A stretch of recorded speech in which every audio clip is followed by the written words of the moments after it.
एगो बेटी अपना पिता से सवाल कर तड़ी का तड़ी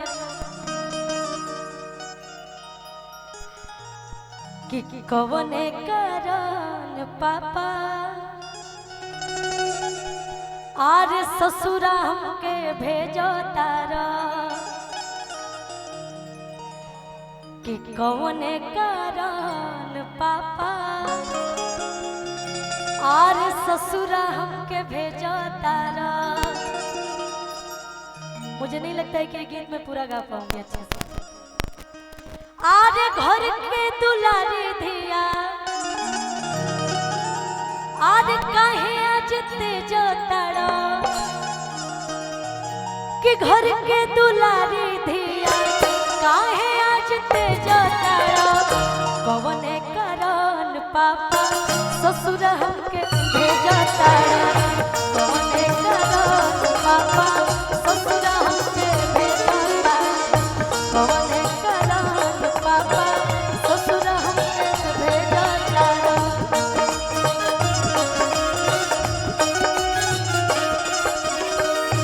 घर के दुलारी धिया काहे आज तेज तारा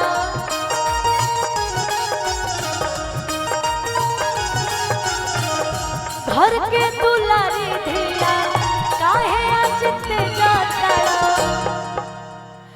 कवने कारण पापा ससुर हमके भेज तारा कवने कारण पापा ससुर हमके भेज तारा कवने कारण पापा ससुर हमके भेज तारा।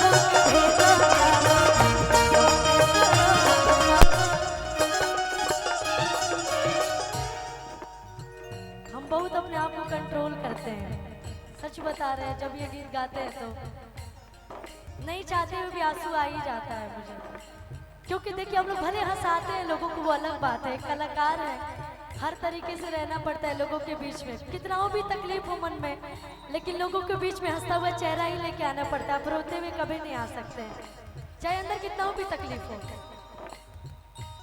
कलाकार की जिंदगी ऐसे ही होती है, लेकिन फिर भी क्या करिएगा, ये गीत ही ऐसे ही। एक बेटी एक बाप का लगाव ना बहुत बहुत अनमोल हो। कहा गया ना सच में, बाप का ना बेटी से बहुत ज्यादा लगाव था, बेटी का बाप से बहुत ज्यादा लगाव था। मतलब मैं भी अपने पापा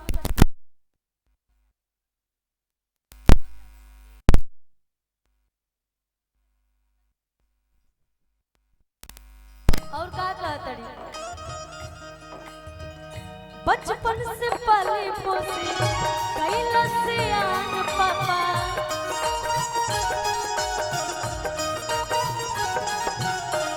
आज काहे करो तारा बोल कन्या दान पापा।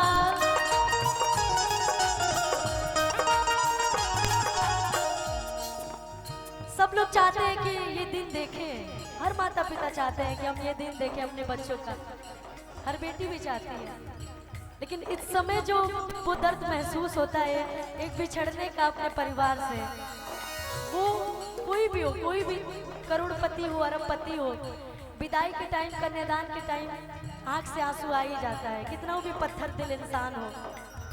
ऐसे बचपन से पाले पोसे कैला से आन पापा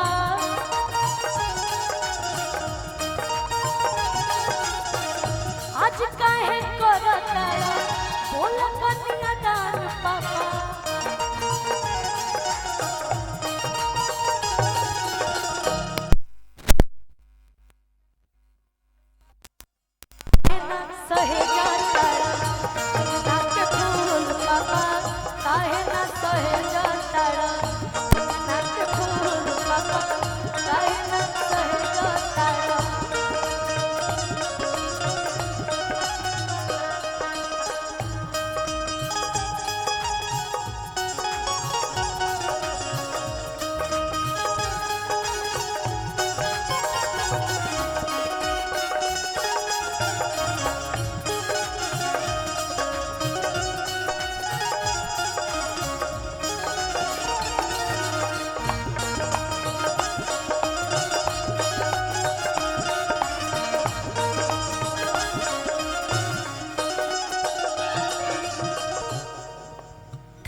झर अखिया से झर के ललोर हो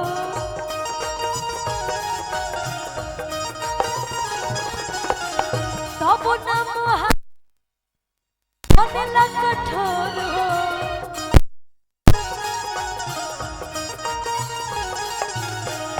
झर झर अखिया से झर के ललोर हो तब न मोहाल पापा बनेला कठोर हो कबुना न गोरे या तू एकरा संगमा भेजा तारा कबुना न गोरे एकरा